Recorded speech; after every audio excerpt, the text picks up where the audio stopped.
Pour un avenir meilleur et la santé de nos enfants, nous choisissons Kubaena Flash. Vite vite, miam miam. Actuellement disponible en format de 110 grammes. Vous présente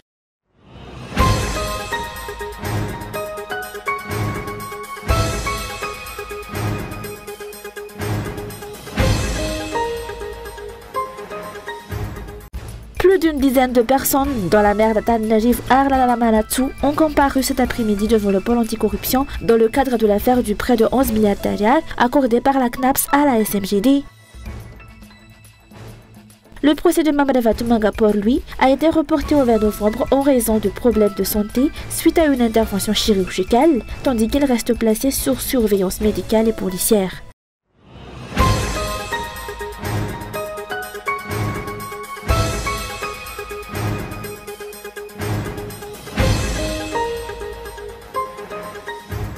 Plus d'une dizaine de personnes impliquées dans l'affaire du prêt de 11 milliards de riyals accordé par la CNAPS à la SMGD ont comparu cet après-midi aux alentours de 15 h devant le parquet du pôle anticorruption. Parmi elles figure la mère d'Atan Najif, Arlalalamanatsu.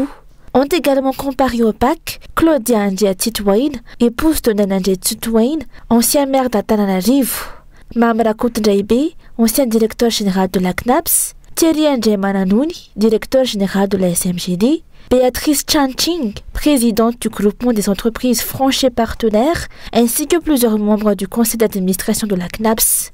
Parallèlement à ces comparutions, le syndicat des employés de la commune d'Atan Najif s'est également rendu sur place pour suivre l'évolution de la plainte qu'il a déposée contre la SMGD. Cette plainte vise, selon ses représentants, à obtenir la restitution des infrastructures communales qui auraient été accaparées par la société.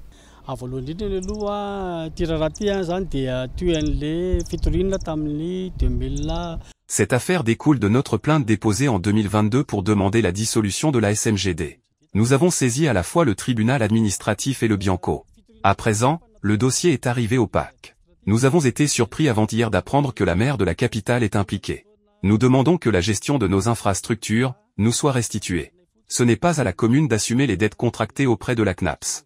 Demandez des comptes à la personne qui a contracté cette dette. Les autorités doivent enquêter pour savoir si ces 11 milliards ont réellement été investis dans les infrastructures de la SMGD.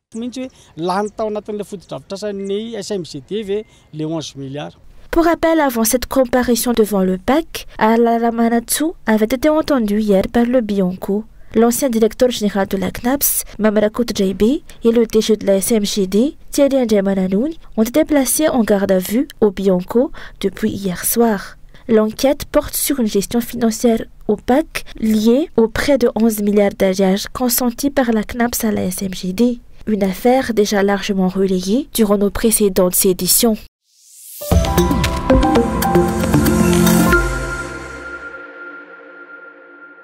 Le procès de Mamada Fatoumanga qui devait se tenir aujourd'hui à Port-Louis a été reporté au 20 novembre. Selon les informations recueillies, son absence au tribunal serait liée à des problèmes de santé. Il a en effet subi hier matin une intervention chirurgicale de type angiographie à l'hôpital Victoria de Candos à Maurice.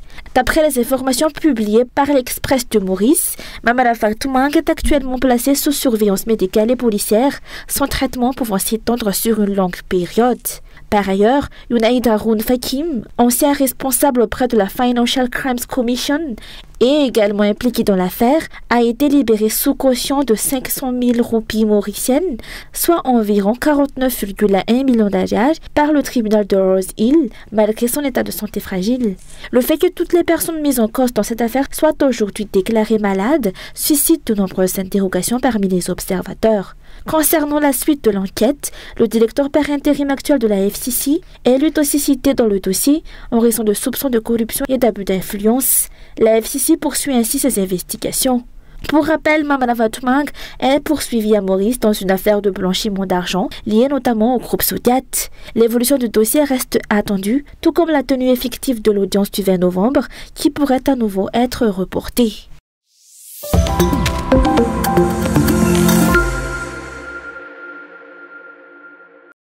À la suite de l'arrestation du président du syndicat des employés de la Jirama hier, ses collègues ont fait une déclaration publique aujourd'hui pour exiger sa libération. Le syndicat a annoncé la suspension temporaire du mouvement de grève, mais a précisé que le retour au travail dépendra de la libération de leur leader et de la signature d'un protocole d'accord avec les autorités compétentes.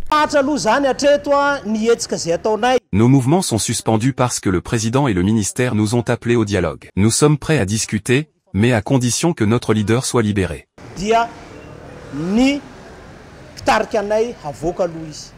Par ailleurs, plusieurs autres employés ont également été arrêtés et sont actuellement interrogés par la police nationale.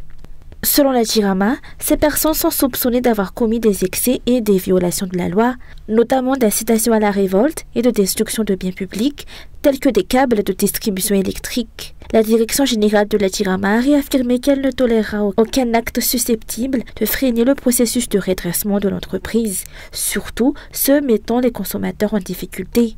De nombreux observateurs ont rappelé que le dialogue reste la meilleure voie de résolution des différends, tel que le parti VHT qui a déclaré que malgré la liberté d'expression, les revendications ne doivent pas mener à une situation où chacun agit à sa guise au détriment du bien commun. Le parti a ajouté que le régime actuel est un régime de transition, œuvrant pour préparer une nouvelle république et poser les bases du redressement national, sans pour autant avoir vocation à en assurer les objectifs à moyen ou long terme.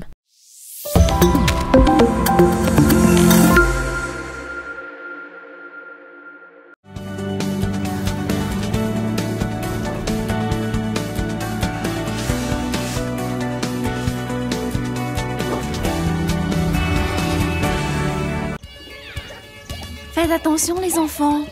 Devine quoi là-haut? Rad est encore premier de sa classe. Waouh, félicitations. J'aimerais tellement que ma fille réussisse aussi bien.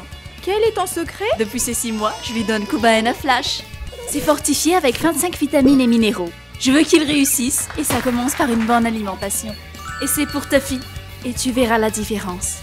Merci Rassou, tu me donnes de l'espoir. Je veux aussi le meilleur pour ma fille. Pour un avenir meilleur et la santé de nos enfants, nous choisissons Kubaena Flash. Vite fait, miam miam. Actuellement disponible en format de 110 grammes.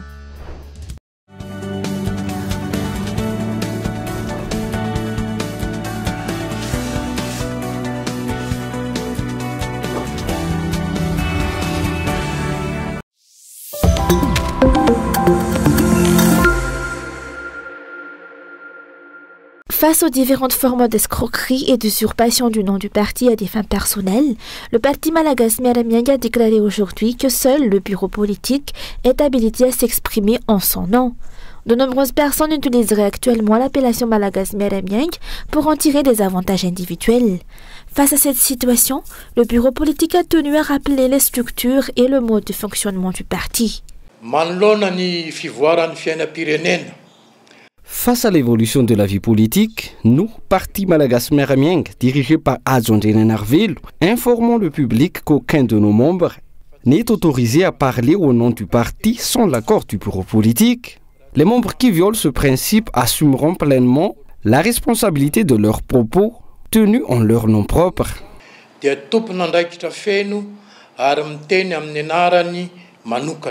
Des mesures seront prises à l'encontre des membres qui enfreignent volontairement ces règles, ainsi que contre toute personne se faisant passer pour représentant du parti.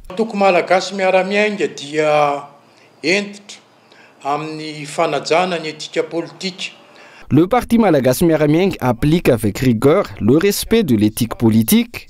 Nous réaffirmons que toute violation des principes du parti peut entraîner jusqu'à la radiation du membre concerné. Nous appelons chacun à la vigilance face aux individus cherchant des avantages personnels en utilisant le nom du parti. Seul le bureau politique est habilité à prendre des décisions et à s'exprimer au nom du parti.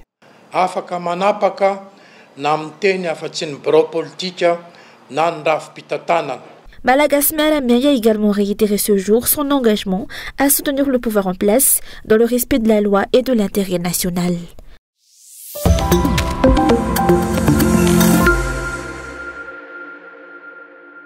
L'Allemagne, par l'intermédiaire de son ambassadeur résidant à Madagascar, a réaffirmé aujourd'hui sa volonté de renforcer sa coopération avec le pays à l'occasion de la célébration de la journée de l'unité allemande.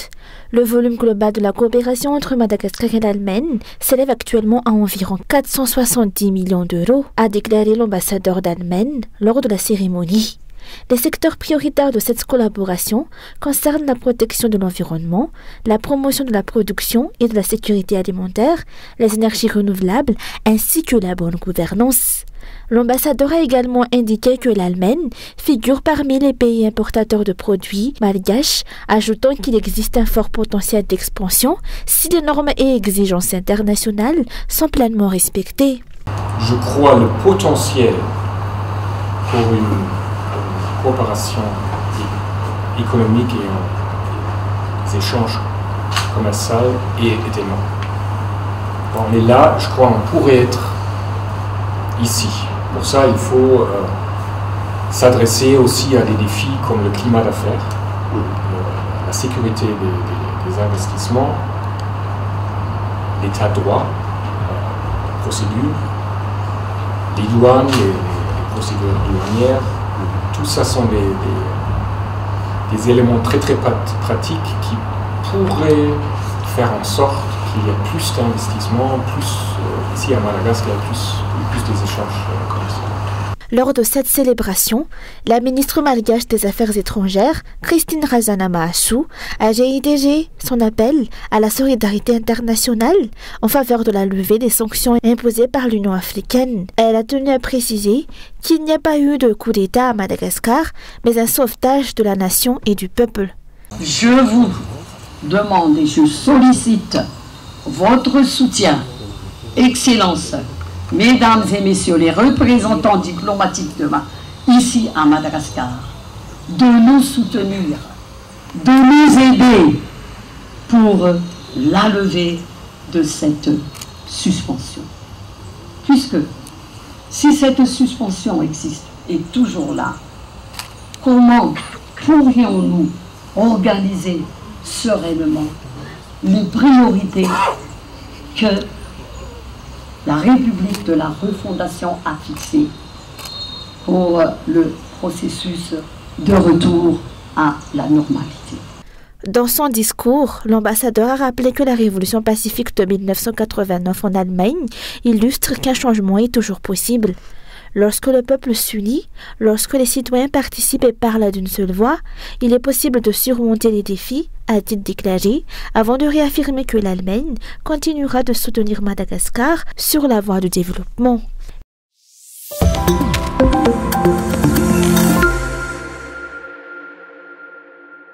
Les élèves du CEG Somanjaren ont bénéficié de nouvelles infrastructures sportives offertes par les élèves du lycée français de Tannagiv dans le cadre de l'initiative Relais Solidaire.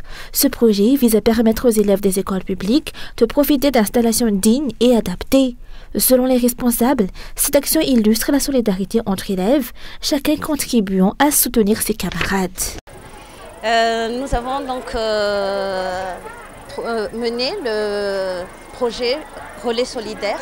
Et le projet Relais Solidaire, ça a un objectif pour diminuer la différence entre le lycée français et les CEG, les établissements malagasy qui sont autour du lycée français. Donc on a travaillé avec le CEG Somanjaren depuis 2 ans. Et là, on a donc réussi à construire une infrastructure qui leur permet de faire du sport sans aller ailleurs parce qu'ils n'avaient pas d'infrastructure. Ils devaient aller au Père Pedro tout le temps avant. Donc là, nous sommes contents d'avoir fait cette collaboration avec eux.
Pour un avenir meilleur et la santé de nos enfants, nous choisissons Kubaina Flash. Vite vite, miam miam.